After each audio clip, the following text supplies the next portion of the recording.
there you are. So this is interesting. Yesterday, we spent time in some of these pairings where it was a provider and an actual real-life advertiser, which is, I think, revealing of a lot of the things that's the sentiment of the buy side, which usually is sometimes missing in these types of discussions. So we're happy to have these gentlemen here. Why don't you both introduce yourselves? Ron, why don't you go first? All right. Hello. Can you guys all hear me? You're on. All right. My name is Ron Parikh. I'm with a restaurant concept called Genghis Grill. We're a hybrid of a fast casual dining concept. It's a build your own stir fry. We're located in about 25 states. We're locally here in Atlanta. We got a couple of locations, one in Beaufort and one in Perimeter. We're based out of Dallas, Texas. So 25 states, about 110 locations. And we started out in Dallas in 2004. Yep. And those dynamics and geographic distribution is the source of a lot of the things we're going to go over and what Moment Feed did for you. So, Robert, talk about Moment Feed. You bet. You got to show them the shirt, though. Oh, I logoed myself. Oh, nice. So, well, you're a true startup then if you have a shirt that has your logo on it. Well, tight budgets do that to you. So, Robert Blatt, CEO of Moment Feed. We provide a marketing platform to people like Ron to allow them to do authentic and locally relevant marketing at scale. The way we do that is we take advantage of all the information and content that really is the DNA, the definition of the audience that surrounds each and every place where people actually buy stuff. As you mentioned earlier, only 7% of expenses are happening online. That 93% is happening in places, and we help do authentic, locally relevant marketing around those places. Great, so let's drill down into what you guys did together. So first of all, the challenge that you're dealing with, your business dynamics that led you to first start working with Moment Feed. What are the kind of challenges that are on the table? Yeah, so like I mentioned earlier, we're a small chain, basically 100 units large, and with that 100 units, we have a model where it's a franchise model, and it's also corporately owned and operated stores, which is 60-40 split. So basically, the revenue stream that comes from the franchisee groups, it's not that much. So our budgets are extremely tight, unlike some of the big brands that you see out there, from Brinker to Darden International and things like that. So what we have to do is, we have to kind of focus, within the 5 to 7 mile radius of our location. And once again, a restaurant is, a happy place for most people. So, we provide happiness, and we want to go ahead and make sure that, the goal for us to partner with Moment Feed was to build that emotional connection and that loyalty within that 5 to 7 mile radius. And the challenge for us was we can't be on TV, we can't be on big budget medias, and we saw that from a demographic standpoint, our core customer is basically from mid 20s to late 30s and early 40s, and so we saw that a lot of people now are using their mobiles, using different platforms besides radio and TV. And how can we go ahead and engage these folks? We call our customers fans. How can we engage these fans and make them a loyal customer? And that's where kind of Moment Feed kind of came in the picture for us, what they're able to do with with a brand like us, and actually create some usage, from a new reach standpoint. So the 5 to 7 mile sweet spot is interesting because we see that vary a lot per vertical or per product category.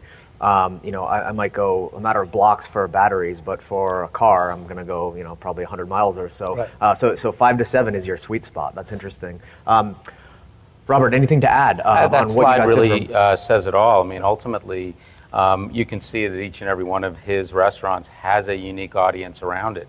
And what's really interesting is that the people in the restaurant are just as important in defining that audience and that community as the consumers themselves. And we really help link those actual human beings to their audience.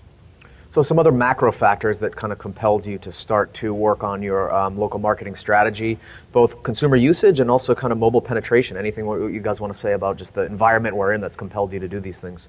Yeah, so once again, with you guys saw the chart a couple of slides ago where automobile was the most expensive, and the restaurants, I think it was like $33 or something. So we're working with margins here, and once you kind of see that bottom tiered option with restaurants, but also, there's not that many auto dealerships, but restaurants are dime a dozen.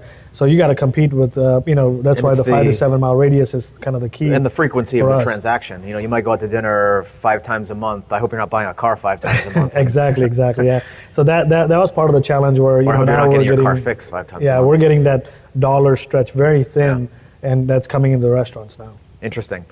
So what you did, in kind of, you alluded to this earlier, Robert, working with all these different networks where users are fragmented, and you have something called PinSync. Talk about what you've done here. Yeah, look, PinSync in 1.0 version of listings, you got to get the name, address, and phone number right. Certainly we know you have to get the lat long correct, but we also store a lot of really interesting information about the location. What's the name of the manager? What's a picture of the manager? A picture of the location? What's the unique demographics of that particular restaurant? So with PinSync, what you're doing is you're grabbing this halo of information that surrounds all of these places and in effect forming it into a digital identity for that location. We call it a digital place identity. And that halo is, of course, growing with the advent of social sharing, better cameras and phones, and all those other kind of things that we're going to go over in terms of user engagement. So this is interesting, too. The question keeps coming up throughout this conference, and there really is no right answer, but we're seeing a wide variance of the degree to which the marketing budget and marketing management is happening at a centralized level, at the corporate level, or decentralized. We heard yesterday Aflac talking about the fact that they want the personality of their individual locations, but yet you also have to maintain some sort of quality control when it comes to the branding. So what's the kind of formula you guys have settled on with those variables? Yeah, so once again, going back to the core values of the brand. So how do we take, even though we're a small unit at 100 units, 100 plus unit chain, how do we kind of, trigger down that effect to the store level with our, management, with our, servers who get, $2.13 an hour, who are 16, 17-year-old kids, right? So for 110 unit chain, what we were able to do with Moment Feed was, build a platform with one person. Yeah. So, we don't have, 10, 15 people at our corporate office engaging with our fans. We only have one person who monitors that platform and, from the aggregation that comes to this platform, talks to our fans. And you'll see some of the slides over here that we kind of, have those engagement levels ready to go for you guys. So, so here, as you see the local engagement, from September 2013 and then now April 2014. So, the numbers are astonishing. So, this is just, within the few months that we've kind of engaged with our fans and figured out that who these people are. So, we're not, usually a human nature is not to be confrontational. So if there's a bad service that's provided at the restaurant, you're not going to really go talk to the manager, or, you're going to go talk to your friends and family. And now what people are doing is they're actually, on their mobile devices, talking on Facebook, talking on Twitter, posting pictures on Instagram. And, our industry is very visual. So the food piece of it, the location piece of it is very important for us to see what actually happened. And, from a operational standpoint, also, we have KPIs built in. We have, annual operating goals that are built in from sales to, sales programs to annual AUVs, and volumes and things like that. And then with this program now, we've kind of reached 2 of our AOP goals already within the first quarter. Now let's unpack what this program is. Now we're talking about local Facebook pages. Now this is an individual page for each location. What are some of the other attributes of that you would point to as the best practices in doing that allowed you to ramp up in this way? Yeah, so, once again, like I said, our goal was to build emotional connection. So, some of the numbers that we have, like our goal was to engage about 45,000 folks and a 3 million reach for a brand like us. So within the first quarter with the platform, we got 120,000 engagements and over 8.5 million reach. Now, is that people becoming fans of the page? Is that people that are sharing pictures? Like, how are you measuring those KPIs? Exactly. Yeah. So say, Ron goes to Genghis Grill and Ron says, oh man, this is an awesome bowl. Let me take a picture of the bowl, and then I put it on my Instagram or Facebook page, and now I have 200 fans or 200 friends that are looking at it. Now they're commenting and say, hey, what is this cool place you're going to? So then that's kind of becomes a referral program for us. So for us, when I don't have any budget to put 30-second ad on TVs, or I don't have a monstrous budget to continue a campaign for 6 months online from an ad standpoint, this is a very effective medium for me because it's more effective because I am actually becoming an ambassador of the brand. Yep. So my friends are going to believe me if the brand sucks, or if the food is bad, or if it's just an awesome place to go hang out. Sure. So they're going to try it out themselves. So a couple things on this slide, and I think on to the next one, is that you asked about the journey. Yep. Every one of our customers is in a different place with that journey. Yeah. Sometimes they're doing it all centralized. Ron mentioned one person doing it. 7-Eleven, they manage 8,026 stores with 2 people driving over 265,000 unique responses on an annual basis. So huge amount of responsiveness with a very small number of people. The second thing is that we bring all of the feeds into a single place where you can take action in what we call batch format, click on a whole bunch of this stuff and say, hey, Moment Feed, thank this person on Instagram, put this thing on the local Facebook page, fill in the manager's name for each and every one of the locations, so the manager is personally thanking the person for taking that photo, for visiting the restaurant. Oh, and by the way, put it on the page on the website that is associated with that location. And so we're really seeing across the spectrum from managers walking around with our mobile phone, listening to what's going on, publishing content themselves, corporate doing it all, and of course, the checks and balances.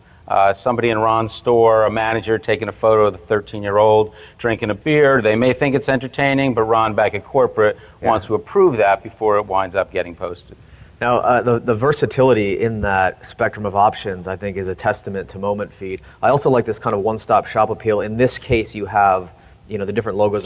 If you can't see them, we're talking about Instagram, Pinterest. I don't know what that one in the middle is. But the point is, you can probably adjust that based on the different kind of levels of presence, social presence that a given customer will have. So that's very interesting. The one-stop shop appeal, I think, is the point there. So one place that has really taken off for you guys, it seems, is Instagram, and that makes a lot of sense. Very visual, capturing moments when you're out to eat. I hear this from other kind of social media providers, such as Perch, that Instagram is really just skyrocketing in usage, especially for certain types of businesses. What I love about this, too, is that you can see kind of subtly on this slide, the second comment is from Genghis Grill. So you're engaged in this conversation. Yeah. So talk about that a bit, and then we'll wrap up. Yeah, so like I said, that one person, basically their job is to, and you have to take that under consideration, that you hire the right personality for the job. Yeah. And nowadays all the young kids are on social media, so they actually think it's cool to do what they're doing, and they have fun doing it. But also representing the brand. So you're not automating the system, you're not automating the process.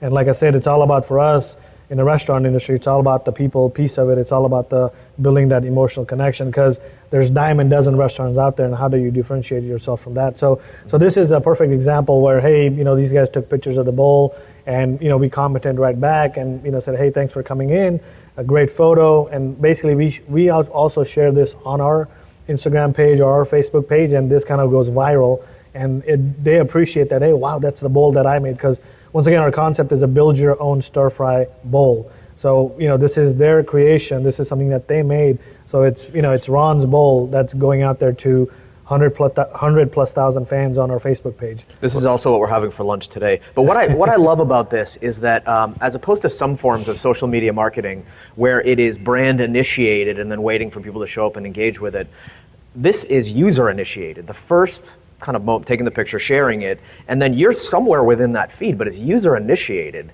Yeah. You've simply put the tools in their hands to do so, which I think is pretty powerful. What's great about it also is that it's organized by location. So not only are you capturing great content, but I got to tell you, something authentic for somebody in Santa Monica in January looks a heck of a lot different than something authentic of someone in New York at that time and frame. So it's both the visual component of it, the location organization of it, that I think really builds this relationship that Ron keeps talking about with his audience.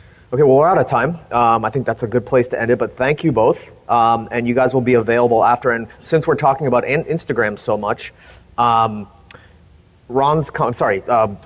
Robert's company, Moment Feed, actually has produced a nice book of best practices in using Instagram in many of the ways that we've talked about here today. Very visually oriented. There's about 50 copies. They're by the registration desk. Robert will be there as well if you want to talk to him. But I'd recommend that for anyone thinking about utilizing Instagram in a lot of the ways we talked about today. Great kind of learning kind of white paper type of format, but very visually appealing. So thank you guys. Thank you, Michael. Thank you.